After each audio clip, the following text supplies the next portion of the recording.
Hey guys, how you doing today? It is Barb with Bows on Edge. I have several stories for you today. They're all very short stories, but it all has to do with um, parents either shooting their kids or lighting them on fire, which I don't even know how your brain even goes to that. Um, who thinks about setting their children on fire? I mean, that's sick. But the first story that I have has to do with a woman who set her 8-year-old son on fire because he made a mess while he was eating cereal. So, 31-year-old Kimberly Tyler was sentenced to 25 years in prison for lighting her 8-year-old son on fire after he made a mess while eating cereal in their Maryland apartment in May of 2020. She poured rubbing alcohol on his hand and lit it on fire. The flames not only engulfed the boy's hand, but it spread from his torso to his head. Kimberly Tyler and her wife, Cherise, then threw him in the shower.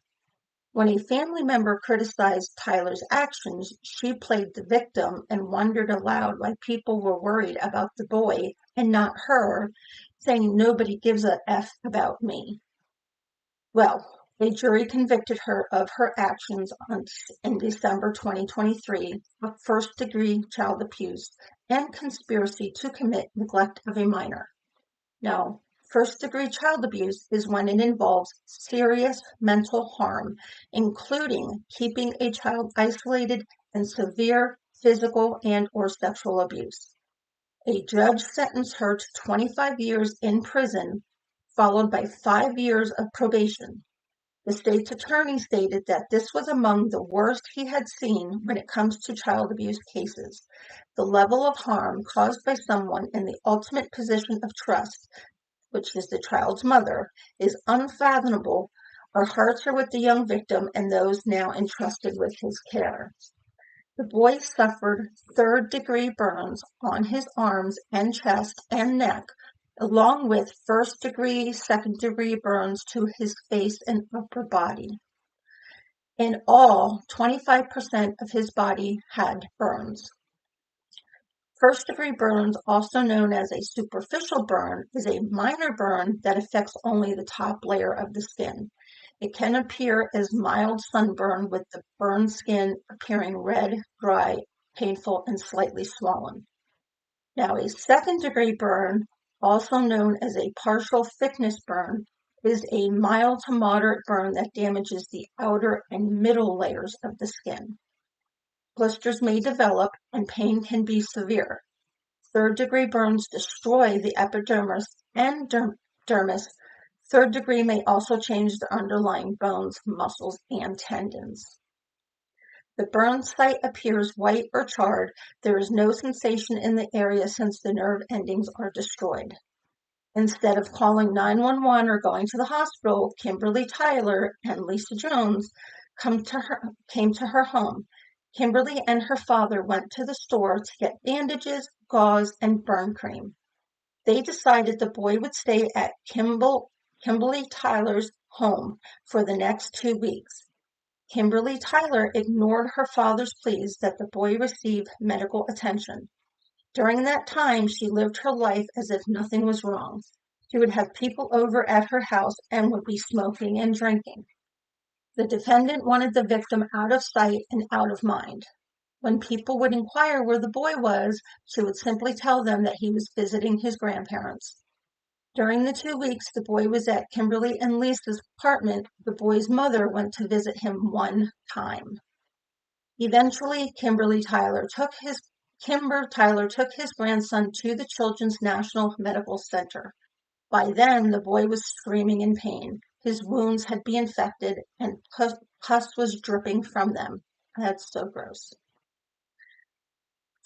He had multiple contractures on his neck and upper extremities where the scars were so thick and shrunken up that limited his joint mobility.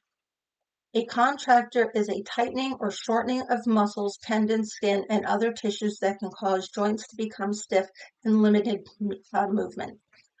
Hospital staff suspected abuse and alerted the police. He was in the hospital for several months and had to undergo over 20 surgeries. According to the prosecutors, the boy's recovery would have been much easier had the defendants taken him to the hospital immediately. Kimball Tyler testified against his daughter at the trial and pleaded guilty to reckless endangerment. He received probation, and Charisse Tyler pled guilty to the neglect of a minor and was sentenced to 5 years in prison with all but 6 months suspended, as well as 5-year probation upon release. Now, my question: why did the grandparents let the boy suffer and protect the mother for 2 weeks before taking him to the hospital? The grandparents should have known better and taken this child for help. You don't let a child who was set on fire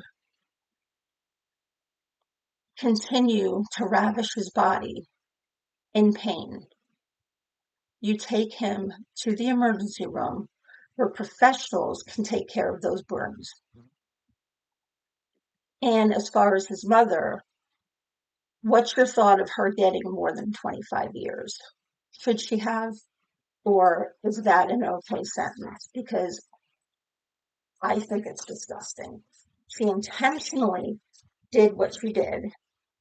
It wasn't an accident. There was much forethought before she did what she did. Okay, now I'm going to talk about a mother who set her girl on fire.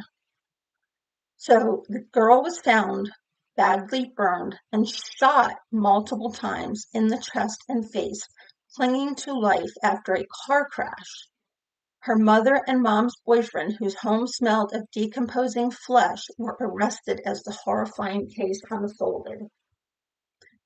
The Louisiana woman and her boyfriend are under arrest for inflicting what one investigator described as the worst injuries they've seen in their entire career on a teenage girl. 40-year-old LaTanya Harris was charged with attempted first-degree murder, which is when someone takes a step toward committing murder with the intent to do so, but ultimately fails. Second-degree cruelty to a juvenile is a crime in Louisiana that involves intentionally or criminally neglecting, mistreating, or neglecting a child under 17 by someone who is over 17. The mistreatment must result in serious bodily or neurological impairment to a child, and domestic abuse battery, child endangerment, which means that the child does not necessarily have to be physically injured for an action to be considered child endangerment. For crimes against her own daughter, unnamed 15-year-old girl, LaTanya's boyfriend, Terrence Washington, also faces charges of attempted first-degree murder, second-degree cruelty, obstruction of justice, may include witness tampering, tampering with evidence, disrupting apprehension or the prosecution of a suspect. He was also charged with molestation of a juvenile, 3 counts of indecent behavior with a juvenile, and 3 counts of indecent behavior with a juvenile, and 5 counts of second-degree rape. On April 21st, the Terrebonne Parish Sheriff's Office says they learned of a 15-year-old victim who was found badly burned, shot multiple times, but still clinging to life, following a car crash in Baytown, Texas, around 11 p.m. the night before. Washington was allegedly driving recklessly and crashed on a service road before responding officers found him holding a firearm when they got to the scene. He was taken into custody while several occupants, including the victim, another child, and Harris, were found in the vehicle. Due to the obvious severity of the victim's injuries, she was transported to a nearby hospital for medical treatment, where medical staff then discovered the gruesome extent of burns to the upper body of the victim, along with the discovery of gunshot wounds to the victim's chest and face. An investigator with the Baytown Police Department described the injuries to the victim as the worst she has seen in her entire life. Washington allegedly told the officers he's the one who shot the victim during a fight with the girl's mother at their Louisiana home. He also allegedly admitted to being responsible for sexual abuse of the victim, which lasted numerous months prior to the victim's injuries. In a follow-up interview, Washington said his gun went off and shot the victim in the face on April 19th, and the burns to the teenager's body. Wait, that didn't make sense. The gunshot went off and shot the victim in the face on April 19th. Washington, I am so sorry that my mouth is not cooperating with me today. Washington confirmed that the victim's injuries were treated at home by Harris, who refused to obtain medical treatment for the victim. The minor child in the car was also interviewed and said that during the Mardi Gras season, she woke up to the sight of the victim's body on fire as LaTanya Harris stood over her bed with a bottle of rubbing alcohol and a lighter. Come on, people. In the same interview, detectives also listened to the gruesome details of the victim being shot on 2 separate days within the home, which went untreated as the family traveled to Texas. During the search of the home, detectives discovered evidence to confirm that a weapon was shot inside the home. In addition to blood evidence, the strong odor of infection and decomposing flesh could be smelled. While Washington allegedly spoke with authorities, Harris refused to speak with detectives. Now, same thing. Why? Rubbing alcohol and a lighter on your children. Why?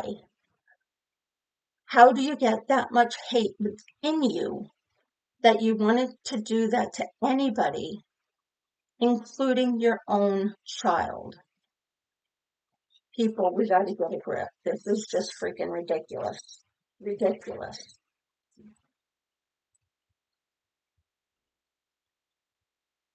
That's all I have for you right now. I'm very disgusted. Tell me what your questions and comments are down in the comments section. Please hit the thumbs up and notification bell so that you know the next time that I upload a video. And please, if you will, consider subscribing to my channel so I can continue to let it grow. I appreciate you. Thank you. Till next time. Peace.